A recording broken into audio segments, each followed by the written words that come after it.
Adrian Cole lived like the world owed him everything. At 25, he was heir to coal industry's billion-dollar empire. Fast cars, champagne, women who melted at his smile. Life was a playground built for his pleasure. At tonight's charity gala, his predatory gaze found something intriguing. Elena, an 18-year-old server, moving through the crowd with quiet grace. Her uniform couldn't hide the dignity that made her different from his usual conquests. "Champagne, sir?" she offered softly. "Only if you'll tell me your name," Adrian replied with practiced charm. Elena's smile was polite but distant.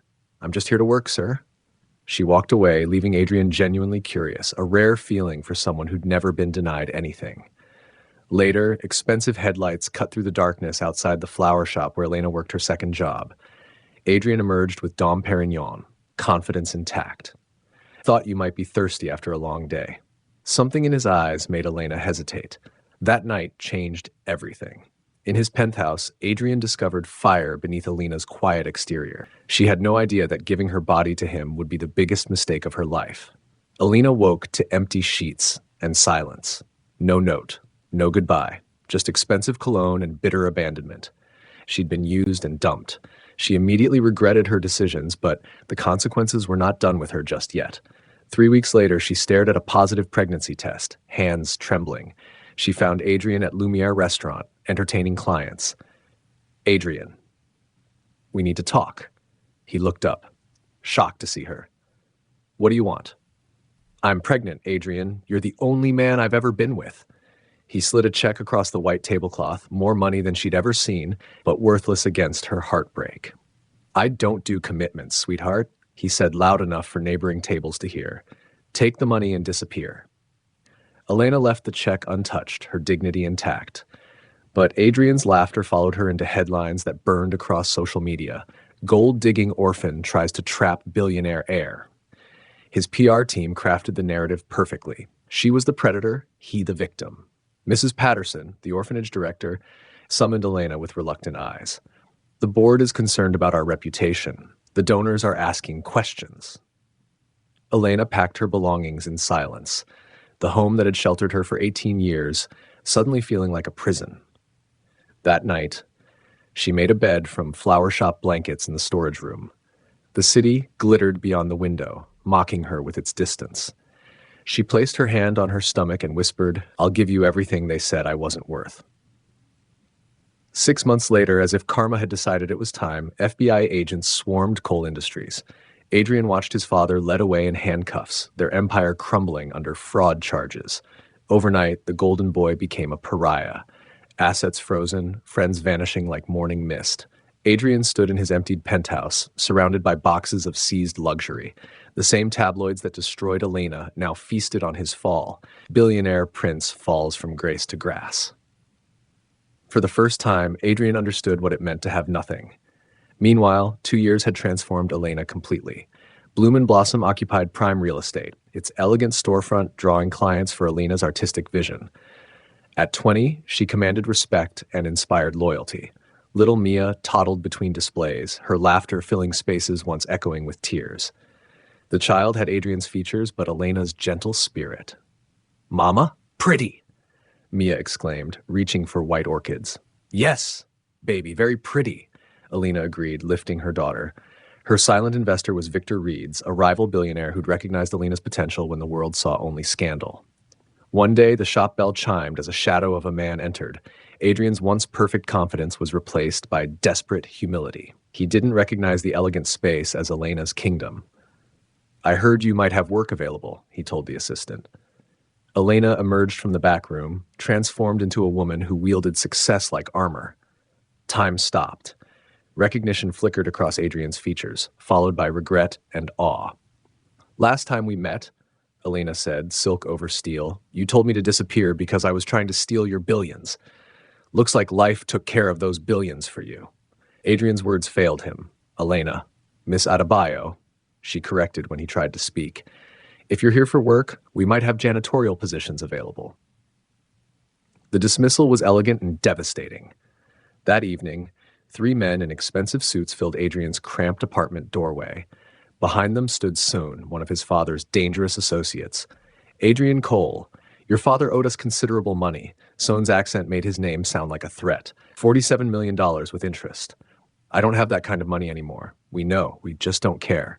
2 weeks, Mr. Cole. Find our money or we find you. They left him bleeding, beaten and battered.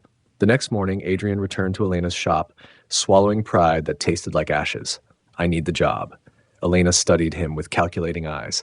Janitor position, minimum wage, you stay invisible. One mistake and you're fired.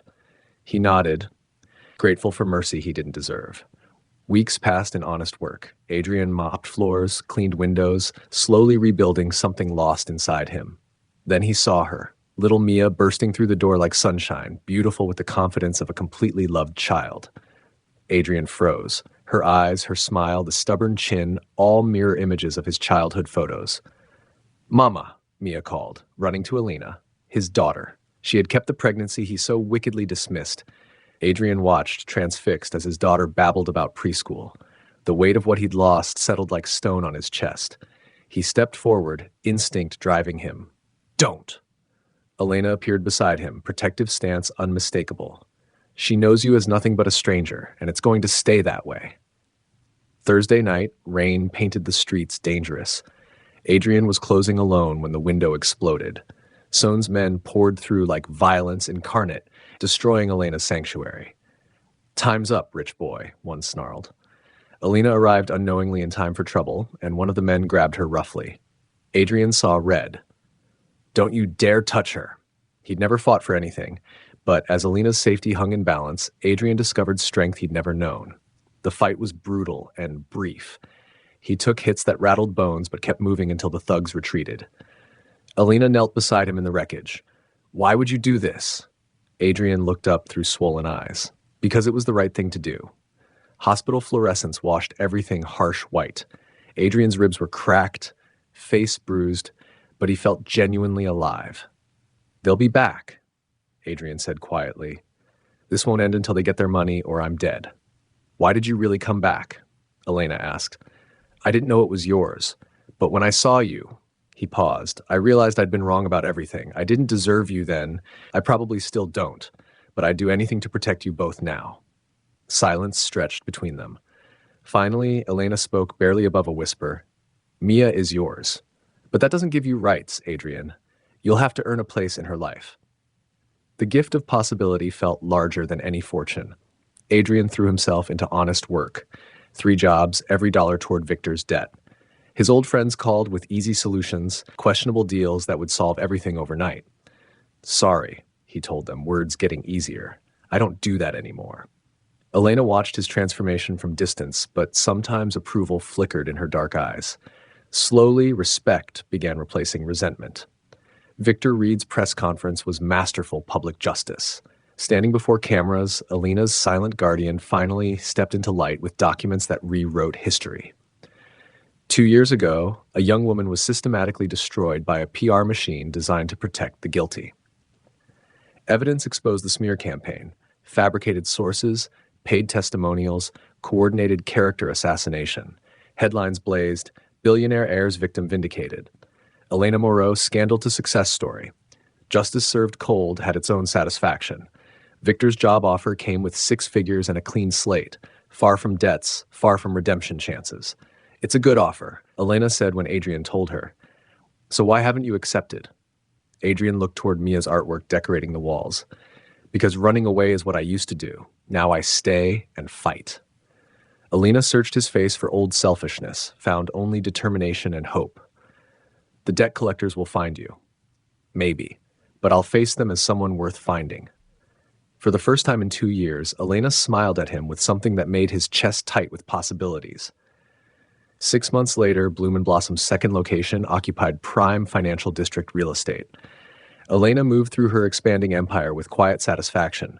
Through the window, she watched Adrian teaching Mia flower arranging. Like this, Daddy? The little girl asked, tongue poking in concentration.